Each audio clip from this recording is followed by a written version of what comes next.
Oke teman-teman, kembali lagi dengan Johan Teknik ya. Di kesempatan kali ini saya akan coba membahas ya untuk cara menentukan kerusakan kipas angin.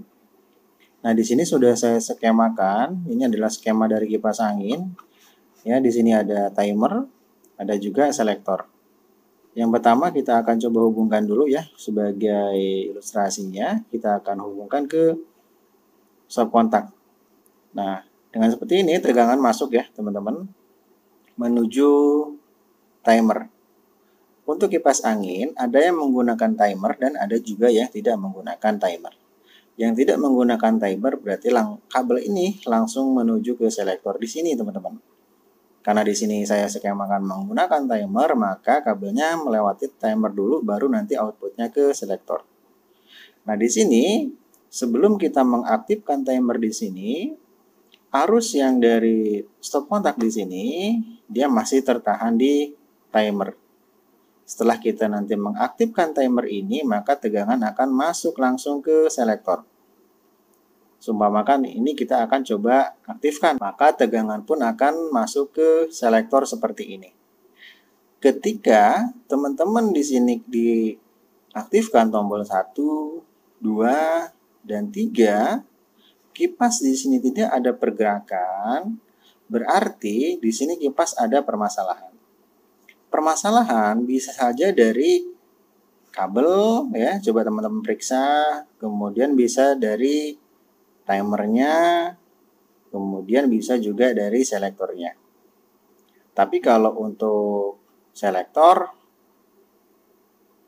timer itu jarang terjadi teman-teman ya. Ada juga yang terjadi kerusakan, ada juga yang jarang terjadi sama sekali. Kebanyakan kerusakannya itu ada di bagian dinamo motor fan. Ya, itu teman-teman. Jadi kita akan coba untuk ilustrasikan ya skema pengecekannya ya untuk dinamo kipas angin di sini.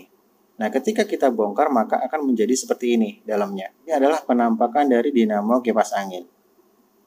Kalau teman-teman nggak mau ribet ya diganti saja dinamonya ya. Tapi kalau teman-teman pengen memperbaiki ya dengan tujuan hemat biaya, maka teman-teman perlu ribet sedikit ya. Oke, kita akan lanjut saja ya. Jadi cara untuk pengecekannya kita akan ukur ya untuk keempat kabel di sini. Nah, di sini ya kita akan bahas. Jadi kalau teman-teman tadi dinamo tadi dibongkar, maka dalamannya akan seperti ini. Ini adalah gulungan dinamo. Nah, di sini ada yang namanya kapasitor. Ini adalah thermal fuse ya. Jadi kalau thermal fuse di sini tidak kelihatan. Karena apa? Karena dibungkus di sini, teman-teman. Jadi perlu dibuka dulu bungkusnya. Nah, di sini ada 4 kabel. Ya. Kalau di video sebelumnya kita sudah menentukan mana kabel speed dan mana kabel strumnya, jadi untuk kali ini nggak kita bahas ya, teman-teman.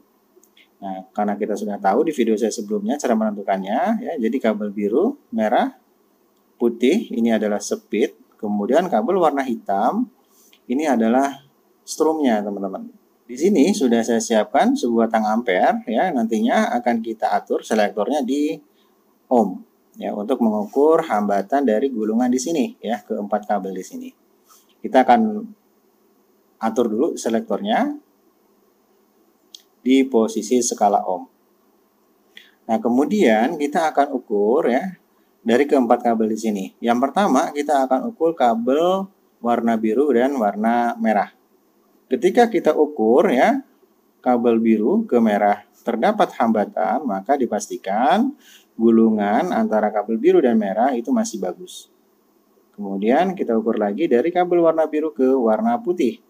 Nah, dan keluar juga di sini seumpamakan hambatannya, maka gulungannya warna biru ke putih itu normal ya. Jadi tidak ada yang putus.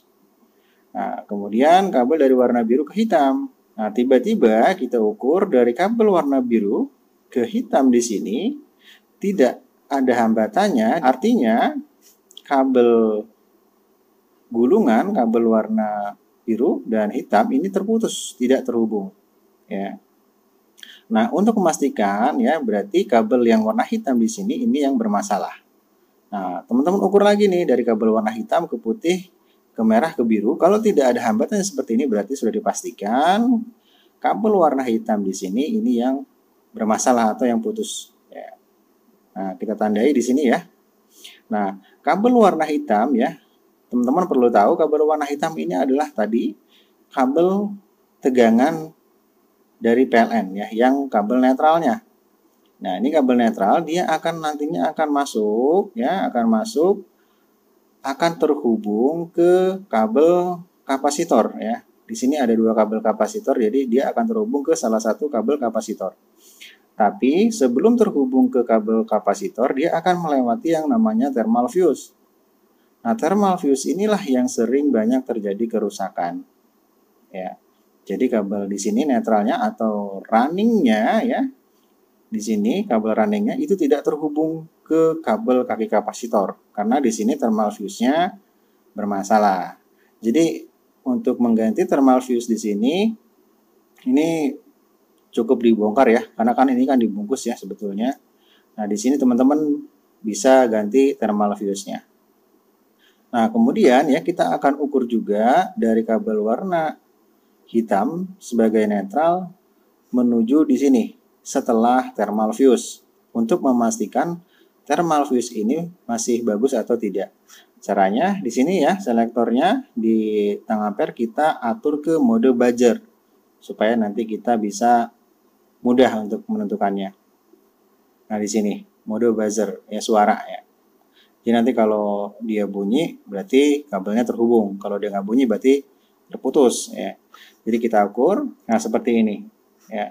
Ketika kita ukur seperti ini ya, setelah fuse ya yang di sini, nah di sini ini tidak ada suara atau terhubung, maka dipastikan thermal fuse di sini bermasalah, teman-teman.